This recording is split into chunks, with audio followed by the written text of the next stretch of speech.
자, 수업 실용과 더불어 양대산맥 교직 적성 심층 면접 네, 저희는 과정이 줄여서 나왔죠. 간편하게 면접이라고 네, 부르죠. 면접입니다. 너무 거창하게 말씀드렸나요?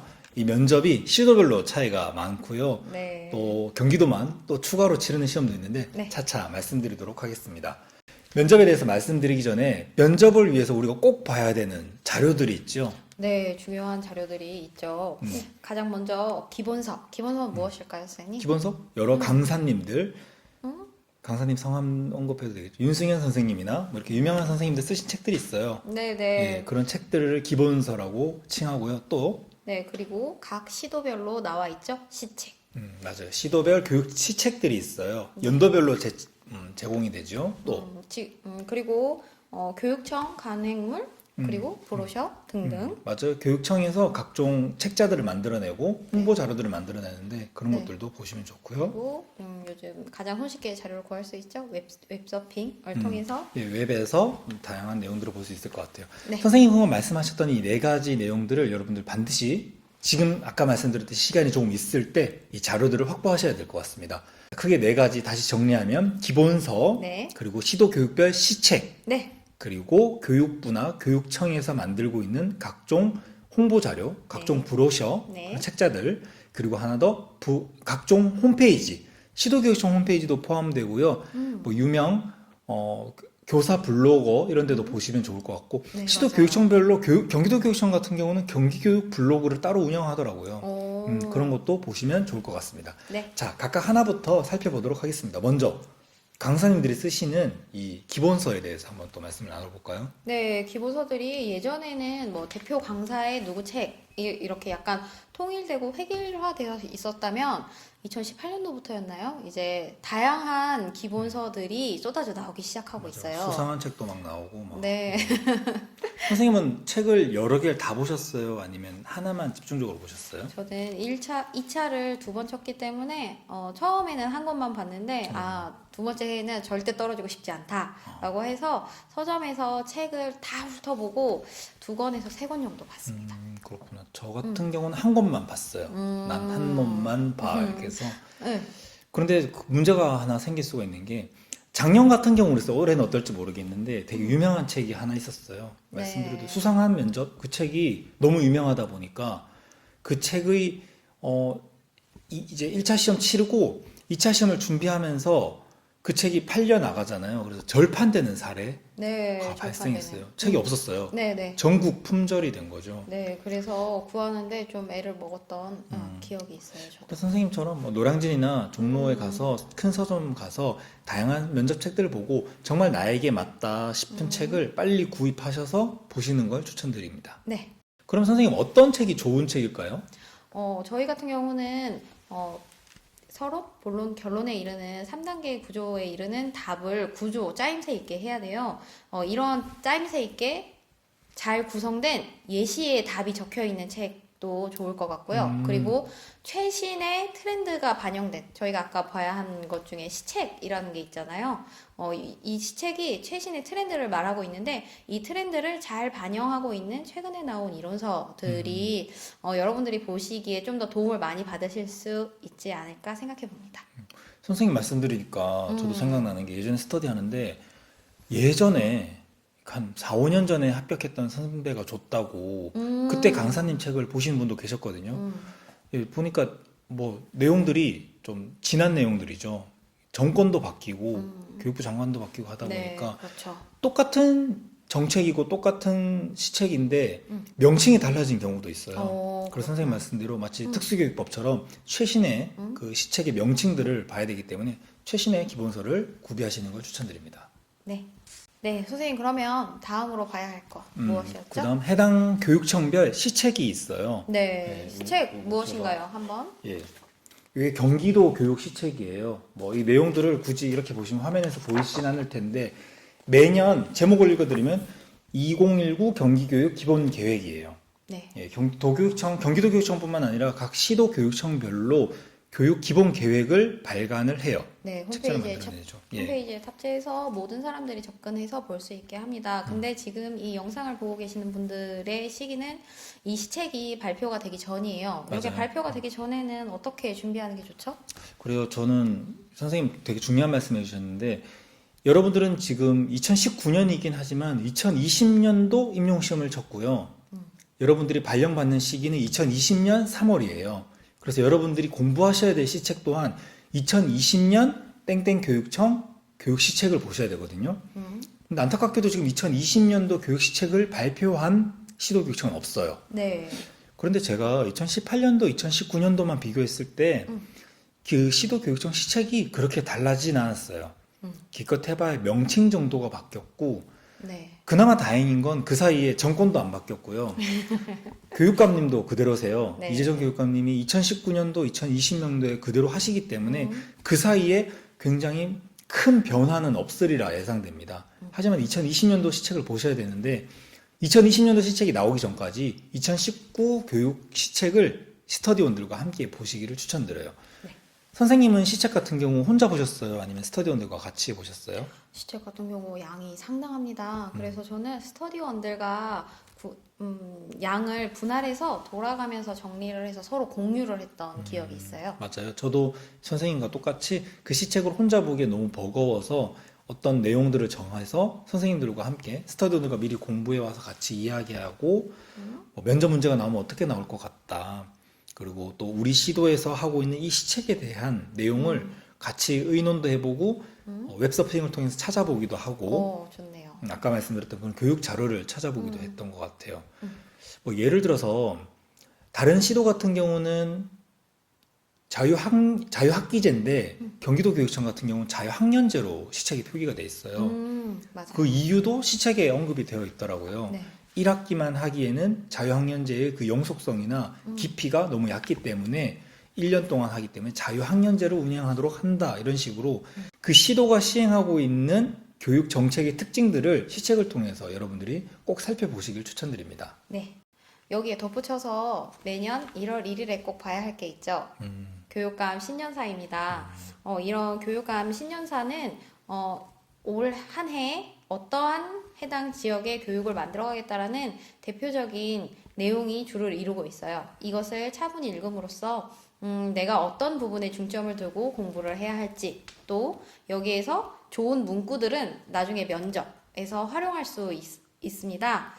여러분들 이렇게 신년사를 보면 선생님 말씀대로 어떤 올해는 2020년도에는 어떤 거에 중점을 두겠다는 내용들을 어느 정도는 알 수 있을 것 같아서 네. 좋을 것 같아요. 저는 18년도 2차를 준비할 때 교육감 신년사를 활용했었어요. 그래서 이따가 또 집단 토의에 대해서 저희가 이야기를 나누겠지만 1000개의 별, 1000개의 지도를 함께 그려가겠습니다. 라는 슬로건을 그 정리 발언에 넣었던 기억이 있습니다. 이렇게 활용을 하면 내가 이 해당 시도 교육에 매우 관심이 있다는 것을 어필할 수 있기 때문에 여러분들이 겹치지 않는 범위 내에서 서로 잘 활용을 했으면 좋겠습니다. 지금 선생님 말씀드리니까 저도 또 하나 생각나는 게 이것 또한 스터디원 선생님께서 하시던 방법인데 어느 날 보니까 시장님들의 신년사, 대통령의 신년사를 막 검색하시더라고요. 왜 그까지 보셔야 되나요? 했더니 그 미사오구, 그 좋은 문구나 그런 내용들을 보고 싶어서 자기는 뭐 맞아요. 대중들 앞에서 발표했던 그런 명언들이죠.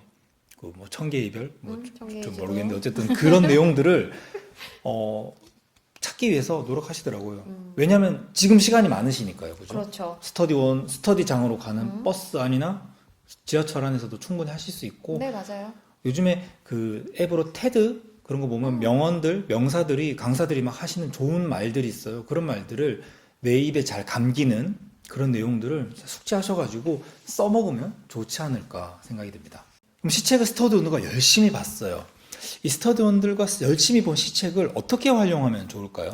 저 같은 경우는 시책을 물론 달달달 외우는 것도 중요하지만 이 시책을 내가 이 해당 시도의 교사가 되었을 때 어떻게 활용할 것인가에 대한 개인적인 아이디어를 면접에서 어필하는 게 좀 중요하다고 생각을 해요. 맞아요. 그래서 학업 중단 숙려제를 시행하겠습니다는 정책이에요. 이러한 정책을 내가 교사로서 이 학업 중단 숙려제를 시행할 때 학생들에게 어떠한 프로그램을 제공할 교사가 될 것인가. 이런 것들을 평소에 충분히 고민하면 면접에서도 자연스럽게 자신의 생각을 잘 녹여서 얘기할 수 있기 때문에 면접관이 봤을 때에는 얘 많이 외워서 왔네 보다는 얘가 참 뜻이 있고 생각이 있는 교사구나. 이렇게 비춰질 수 있을 것 같아서 이렇게 시책을 공부하기를 좀 추천드려요. 맞아요. 저도 역시 시책에 나오는 내용들을 선생님처럼 그냥 외워서 예전에는 뭐 몇 년 전에는 그대로 물었다고 하더라고요. 시책에 나오는 뭐 숙려제에 대해서 설명하고 장단점 그리고 그 단점을 극복할 수 있는 방안을 말하시오. 뭐 이렇게 문제가 나왔다고 하는데 최근은 그렇게는 안 나오는 것 같아요. 트렌드가. 적용하는 식으로 나오긴 하는데 물론 적나라하게 물을 수도 있습니다. 네. 그래서 시책을 공부를 하시되 적용하는 방안들을 항상 고민하셔야 될 것 같아요. 예를 들어서 저는 만약에 면접 스터디 상황이나 또 면접 상황이 되었을 때 가정과 교육을 연계할 수 있는 방안을 한번 말해보시오라고 했을 때 저는 이때 뭐 가정과 연계하는 방법을 위해서 다양한 이야기를 할 수 있지만 시책에 대한 키워드를 가지고 올 수도 있는 거죠. 예를 들어서 경기 학부모 소통 앱을 활용해서 학부모님과 주기적으로 정기적으로 소통을 하도록 노력하겠습니다. 이렇게 이야기한다면 시책에 대한 내용을 언급하면 여러분들이 채점관이라도 조금 더 점수를 주지 않을까요? 따라서 시책에 대한 내용을 이렇게 활용하고 적용하는 것도 알면 좋을 것 같고요. 네. 전 하나 더 말씀드리면 시책에 보면 지난해 2020학년도 시책을 보면 2019학년도에 대한 결과 어떤 성과에 대한 이야기가 언급이 될 거예요. 그래서 10%, 20% 그런 숫자들이 나오면 한두 개 정도 외워주면 좋을 것 같아요. 그래서 저희 시도에서 지난해에 35%의 성과를 이루었던 어떤 시책에 근거해 보았을 때 이렇게 이야기한다면 그 수치를 정확하게 말해주면 뭔가 좀 더 신뢰성이 가지 않을까? 네, 상당히 많이 준비한 것처럼 보이겠네요. 네, 그렇게 좋은 팁 생각이. 감사합니다. 네, 감사합니다. 교육청 간행물 책자는 어떻게 활용할 수 있을까요? 저는 교육청 간행물이라고 여기서 말하는 교육청은 교육부도 해당이 되고요. 그리고 각 시도교육청, 네. 지역교육지원청도 다 해당이 됩니다. 각종 교육기관들에서는 자기들의 행정, 그런 시책들을 소개하고 홍보하기 위해서 되게 노력을 많이 하시더라고요. 교육부에서 정기적으로 발행하고 있는 행복한 교육이라는 책자가 있는데요. 그 책을 보면 전국 단위의 교육 각종 시책들, 전국 단위의 각종 교육 행사들에 대해서 다루고 있어요. 두께가 그렇게 두껍지 않은 책자가 매월 발간되는데 홈페이지에 들어가시면 그 행복한 교육의 어떤 내용들을 PDF로 다운받아 볼 수 있거든요. 따라서 스터디원들과 시간이 될 때 3년 전에 4년 전에 행복한 교육책은 다운받기는 좀 그렇고요. 2019년도 1년 정도의 12달 정도의 내용들은 다운받아서 같이 보는 것도 내용도 되게 재밌더라고요. 네. 특수교육에 대한 내용뿐만 아니라 전국적인 단위의 내용이고 전 과목적인 내용이기 때문에 되게 재미있게 쉽게 읽어 가실 수 있을 것 같아요. 네, 시책만 보다 보면 상당히 딱딱한 느낌, 그리고 이게 도대체 무슨 내용이야? 이해가 좀 잘 안 가거든요. 그럴 때 이런 교육청 간행물을 활용한다면 좀 더 쉽고 잘 이해할 수 있어서 면접에 많이 도움이 될 수 있을 것 같습니다. 맞아요. 특히 그리고 선생님들 아시겠지만 작은 브로셔 있잖아요. 네. 그 A4 용지 반 정도 접은 길쭉한 그런 것들은 일반 교사들한테도 제공되지만 일반인들, 네. 특히 학부모들을 이해시키기 위해서 많이 제작이 되거든요. 실제로 저도 제작에 참여한 적이 있는데 그 내용들은 쉽게 써야 돼요. 자유학년제에 대한 내용이 거의 이해가 안 됐는데 짧게 A4 용지 한 장 사이즈 정도 되는 그 브로셔를 보니까 딱 이해가 되더라고요. 왜 자유학년제로 하는지, 자유학년제로 했을 때 어떤 점이 좋은지에 대해서 되게 쉽고 간편하게 잘 써놓았더라고요. 그래서 그냥 쉬엄쉬엄 교육청 가서 입구에 꽂혀있는 많은 브로셔들 보면서 이거 내가 궁금했던 시책인데 이거 내가 궁금했던 정책인데 살펴보면 좋지 않을까 생각이 듭니다. 이해 안 되시는 부분은 브로셔 보시면 좋을 것 같아요. 네. 그리고 마지막 선생님이 말씀하신 가장 쉽게 접근할 수 있는 바로 웹 접근. 선생님 같은 경우는 홈페이지 상으로 어떤 내용들을 많이 검색하셨어요? 저는 그 시책 중에 잘 이해가 가지 않는 부분이나 또는 분명히 찾아보면 뭔가 더 나을 것 같은 좀 눈에 띄는 정책들은 검색을 해서 좀 더 정보를 추가적으로 수집해서 이해하려고 많이 노력을 했던 것 같아요. 맞아요. 선생님 같은 경우는 웹 정부에서 어떤 것을 주로? 저는 역시 아까 말씀드렸듯이 그 시도교육청에 가니까 조금 따분한 느낌이 있었는데 그 시도교육청에서 운영하는 블로그도 있었고요. 어떤 역사 선생님이셨는데 어쨌든 역사 선생님 한 분이 교육 각종 시책들에 대해서 잘 이렇게 해놓은 블로그를 운영하시더라고요. 파워 블로그시던데 보니까 되게 좋았어요. 그래서 그분의 블로그도 많이 참고했었고요. 또 그리고 그 포털 사이트에서 뉴스란이 있어요. 그래서 예를 들어서 자유학년제 행사하고 뉴스를 란을 가게 되면 그와 관련된 각종 행사들이 예, 나와 있어요. 네네. 사진도 있고요. 또 뭐 어떤 취지 그리고 그 행사에 참여했던 학생 학부모들의 뭐 어떤 발언이나 또는 장학사의 어떤 그런 행사 취지의 설명 이런 것들까지 있으니까 보다 현장과 연계된 내용들을 보기에 좋았던 것 같아요. 그러면 이런 웹에서 정보를 확인할 때 뭐 유의될 사항들은 없을까요? 아무래도 인터넷에서 제시되는 정보이고 개인이 제공하는 정보이기 때문에 오류가 있을 가능성이 있죠. 이런 것들은 좀 걸러서 볼 수 있는 눈을 가져야 될 것 같아요. 그렇기 때문에 좀 더 많은 검색을 통해서 다른 자료와 비교하면서 보시는 게 도움이 되지 않을까 싶어요. 그리고 또 한 가지는 아무래도 저희 교육이 역사가 오래되다 보니까 옛날 오래된 자료도 검색을 할 때 나타날 수가 있는데 가능한 저희도 시책을 올해 거 항상 최신의 걸 보라고 말씀드렸듯이 자료도 가능한 최근의 것을 보면서 이해를 하시는 게 좋을 것 같습니다. 맞아요. 저도 예전에 그 공부 준비하면서 어떤 시책을 검색했는데 그 시책에 대한 설명이 쫙 있는데 날짜가 1998 이렇게 돼 있더라고요. 그래서 웹에 보면 이 포스트를 언제 올렸는지 날짜가 나오잖아요. 그래서 네. 꼭 확인하시기를 추천드려요. 네. 그 사이트는 무슨 카페였어요. 아. 다음에 무슨 뭐 몇 회 교장 연수 동기 카페 이랬는데 그 교장 선생님들 연수에서 정보를 공유하고자 올린 자료인데 어쨌든 검색하실 때 날짜를 확인하는 거 선생님 말씀 정말 잘해주셨어요. 자, 우리가 면접에 어떤 내용들을 보아야 되는지에 대해서 우리가 같이 알아봤는데 면접도 크게 유형이 두 개로 나뉘어져요. 네. 나 혼자 들어가는 개별 면접이 있고요. 경기도만 치르는 면접이긴 한데 5명 또는 6명의 면접자들이 같이 들어가서 네. 집단 토의하는 네, 유형이 집단 토의를 있는데 하죠. 어쨌든 우리 개별 면접부터 말씀드리면 개별 면접도 또 유형이 나뉘어지죠. 그렇죠. 개별 면접에는 일정한 시간 구상해서 대답할 수 있는 구상형, 그리고 문제를 보고 나서 바로 대답해야 하는 즉답형, 이렇게 두 가지로 그렇군요. 나뉩니다. 선생님 말씀하셨던 그 구상형 같은 경우는 또 구상실이 따로 있는 건가요? 네. 구상형 같은 경우는 대기실에서 대기하고 있다가 구상실로 이동해서 일정한 시간 동안 구상을 하고 그리고 그 구상된 원안지를 들고 시험장으로 이동합니다. 그러면 구상실에서 선생님은 그 구상지에다가 문제 어떻게 말할지 다 적으셨어요? 저는 글 쓰는 속도가 좀 느려서 처음부터 끝까지 다 적지는 못하고 핵심 키워드들을 위주로 적어서 머릿속으로 많이 계속 되뇌었던 것 같아요. 스텝이 꼬이지 않게, 말이 꼬이지 않게 편안하게 나가서 이미지를 좀 좋게 보이고 싶은 마음에 키워드 중심으로 적고 어떻게 말할지 머릿속으로 많이 생각했어요. 선생님은 어떻게 하셨어요? 전 또 안 좋았던 에피소드 하나 떠오르네요. 제가 악필이거든요. 적었어요, 키워드를. 네. 뭔지 모르겠는 거예요.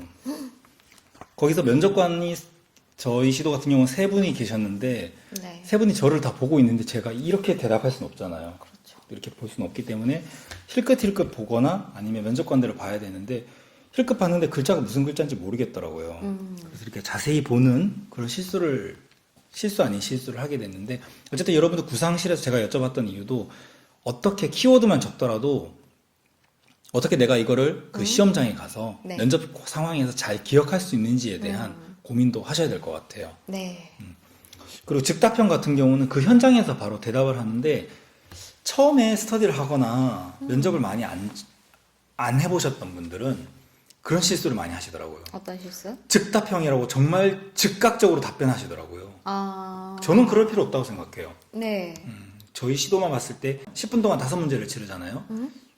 구상형 2문제, 즉답형 2문제, 추가 1문제인데 한 문제당 거의 2분 정도의 시간이 있는 거예요. 네. 즉답형 같은 경우도 질문을 듣고 질문을 그 자리에서 보고 잘 정리가 안 돼 있는 상황에서 뭐 서론, 본론, 결론까지는 아니더라도 어느 정도는 내가 말을 할 수 있는 수준이 됐을 때 말을 하면 돼요. 그래서 굳이 막 급하게 즉각적으로 답해야 된다는 부담은 좀 줄이셨으면 좋을 것 같아요. 네, 그래서 선생님께서는 약간의 텀이 생길 때 어떻게 하셨나요? 저는 그냥 솔직하게 말씀드렸어요. 잠시 생각 후에 답변 드리도록 하겠습니다. 하고 정말 그 시험 현장에 한 10초에서 15초 정도 정막이 흐른 적도 있었죠. 근데 그 정막이 흐르고 나서 말을 잘 하면은 다 커버되는 거니까 너무 네. 그 정막의 그 고요함에 두려워하지 마십시오. 네. 적으로 면접에서 네. 선생님과 함께 면접에서 또 주의해야 될 것 중에 저는 그 흥분을 하면 안 되는 것 같아요. 어떤 성분 말씀하시죠? 이게 제가 1차 시험에서도 말씀드렸던 내용인데 내가 외웠던 거. 뭐 예를 들어서 나는 아까 말씀드렸지만 경기 학부모 소통 앱이 너무 꽂힌 거예요. 아, 나 이거 한 번은 말한다. 전문적 학습 공동체, 아, 이거 너무 좋아. 한 번은 말한다고 해서 내가 외운 게 있다고, 내가 조금 아는 게 있다고 해서 묻는 내용과 상관없이 글씨책을 막 억지로 끼워 맞추듯이 이야기하면 오히려 역효과가 날 수 있기 때문에 내가 아는 거를 네. 말하는 것도 중요한데 그 문제에서 1차도 그렇잖아요. 그 문제에서 뭘 묻고 있는지 그 논제 파악을 못하면 필패입니다. 반드시 어떤 그 문제의 핵심이 뭔지 잘 알고 계셔야 될 것 같아요. 선생님이 보시기엔 또 뭐가 중요할까요? 저희가 경기도 같은 경우는 총 5문제를 아까도 말씀해 주셨던 것처럼 10분 내에 대답을 해야 되잖아요. 이럴 때 시간 안배를 잘하는 게 중요하다고 생각을 해요. 맞아요. 아까 앞서서도 뭐 구상형 답안지를 작성하면서 좀 능숙하게 대답하는 걸 속으로 많이 연습했다라고 말씀드렸었는데 그것 또한 능숙하고 빨리 대답을 함으로써 즉답형 문제가 나왔을 때 충분히 심사숙고할 수 있는 시간을 벌었어요, 저는. 그래서 시간 안배 한 문제당 한 2분 정도 대신 즉답형에 어떠한 문제가 나올지 모르니 조금 더 구상형에서 시간을 줄이고 즉답형의 시간을 많이 할애할 수 있게 시간 안배를 하는 거 이런 꿀팁이네요. 방법 이러한 방법 조금 연습하면서 하시는 게 좋을 것 같고요. 그리고 어떤 시도는 뭐에 대한 해결 방안, 뭐 4가지를 얘기하시오, 뭐 또 뭐 2가지 이상을 얘기하시오, 이렇게 가지수를 정확하게 정해주는 시도가 있는 반면, 경기도 같은 경우에는 답에 대한 가지수를 정해놓고 있지 않아요. 저는, 사람들마다 뭐 잘하고 싶은 마음에 뭐 2가지, 3가지 뭐 혹은 그 이상을 되게 빠른 속도로 말씀하시는 분들도 있는데, 저 같은 경우는 2번 시험을 들어갔다 와본 결과, 가지수는 점수와 그닥 큰 영향이 없지 않나라고 생각이 들어요. 다만, 내가 내놓는 대답이 맞는 것 같다라는 확신이 없을 경우에는 여러 가지 가지수를 얘기해서 정답의 확률을 늘릴 수 있는 방법인 차선책을 선택하시는 걸 추천드립니다. 그리고 선생님 말씀과 또 일관적인 내용인데 뭐 3가지, 5가지 뭐 이렇게 몇 가지 말씀하실 때 그 내용들이 좀 독립적이어야 돼요. 뭐 첫 번째 중요하죠. 교과와 연계하겠습니다. 2번째 수업 시간에 수업할 때 언급하도록 하겠습니다. 셋째 제가 가르치는 교과와 학생들과 학습하는 과정에서 그 내용을 지도하도록 하겠습니다. 들어보면 다 똑같은 내용을 막 말을 하는 것 같은데 다 똑같은 내용이라는 거죠. 따라서 몇 가지를 말할 때는 반드시 그 내용들이 좀 구분될 수 있도록 독립적인 키워드를 반드시 언급할 수 있도록 하는 게 좋은 것 같아요. 저는 그래서 뭐 3가지를 얘기하거나 2가지 얘기할 때 이런 제스처도 중요하고요. 네. 논술, 교육학 논술에서도 말했던 그 개조식 서술 있잖아요. 네. 3가지가 있습니다. A, B, C. 먼저 A에 대해서 말씀드리면 B에 대해서 말씀드리면 셋째에서 C에서 말씀드리면 이런 식으로 먼저 3가지를 말하시오, 4가지를 말하시오 하면 그 4가지를 먼저 언급하시는 게 좋아요. 네. 뭐 1, 2, 3, 4를 이야기하고 각각에 대한 내용들을 말하는 게 좋고 전 선생님 말씀하셨던 거랑 또 저는 아닌데 다른 선생님 에피소드를 말씀드리면 그 5문제가 뭐 저희 시도 같은 경우 5문제인데 한 문제에 너무 시간을 많이 쓴 분이 계셨어요. 그러니까 10분이 제한되어 있는데 한 문제에 한 8분 정도 이야기를 해버리시고 나니까 뒷문제들에 대해서는 대답을 하나도 못한 거죠. 20점이고요. 5문제예요. 즉 한 문제당 점수가 4점이라는 거죠. 이분은 1번 문제에서는 만점을 받았다 치더라도 나머지 점수는 하나도 받지 못하는, 그래서 20점 만점에 4점밖에 받지 못하는 그런 상황이 생길 수도 있어요. 그래서 선생님 말씀하신 시간 배분에 대한 내용은 정말 중요한 것 같아요. 어떤 내용을 그 시간 이내에 말을 하는 거에 대한 연습을 끊임없이 하셔야 되는 것 같아요. 전 또 면접에서 태도가 더 중요한 것 같아요. 이 태도라는 것은 말하는 자세나 그런 그 사람이 보이는 그런 말투, 어조, 성량 이런 것도 중요한데 자신감 있게 또렷또렷하게 말하는 것도 중요하고요. 내용이 저는 그래요. 이게 녹음을 하는 것도 아니고 뭐 녹화를 해서 나중에 다시 전사해서 확인하는 것도 아니잖아요. 그리고 때로는 정답이 정해져 있지 않은 네. 그런 문제들도 특히 있죠. 서울 같은 경우는 있더라고요. 그 음. 토끼와 거북이 그런 문제 같은 경우. 오. 그래서 그렇게 정답이 정해져 있지 않은 문제도 있기 때문에 일단은 자신감 있게 말하는 게 되게 중요한 것 같아요. 만약에 두 명의 응시자가 있어요. 한 명은 정답을 오답처럼 말하는 분이 계시고요. 한 분은 오답을 정답처럼 말하는 분이 계세요. 좀 더 구체적으로 설명드리면 정답을 말하는데 어눌하게 말하는 거예요. 정말 어눌하게 말하는데 내용을 들어보면 정답이에요. 근데 채점자들이 봤을 땐 내용은 좋은데 왠지 저 사람이 말하는 건 오답인 것 같다는 생각 들 수 있고요. 또 반대로 오답을 말해요. 근데 완전히 딴 얘기를 한다면 당연히 점수를 받지 못하겠지만 어느 정도는 뭐 그럴듯한 이야기인데 되게 자신감에 차 있고 저 사람은 정말 좀 어느 정도 비슷한데 정말 비슷하게 해낼 것 같은 느낌을 준다면 점수를 받을 수 있을 것 같아요. 이게 뭐 물론 채점자들에 따라 좀 다르겠지만 어쨌든 사람이 하는 평가고요. 그 사람에게 어떻게 보여지는가가 중요한 평가 항목이기 때문에 면접에서는 그런 태도들이 중요합니다. 그래서 여러분들이 답변을 하는데 어떤 자세로, 어떤 눈빛, 어떤 성량, 어떤 제스처들을 취할 거에 대해서도 고민을 하시고 하면 좋을 것 같아요. 수많은 연습을 하면 조금 체득이 되는 것 같더라고요. 네. 여기 면접도 수업 시험 못지않게 많은 연습이 필요한 과목 중에 하나입니다. 네. 뭐 지금 이 영상을 보고 계시는 시점이 너무 시험 끝난 지 얼마 안 된 시점이라 연습하고 싶지 않으실 수 있지만 좀 이 말씀을 들으시고 좀 더 연습에 박차를 가하셨으면 좋겠습니다.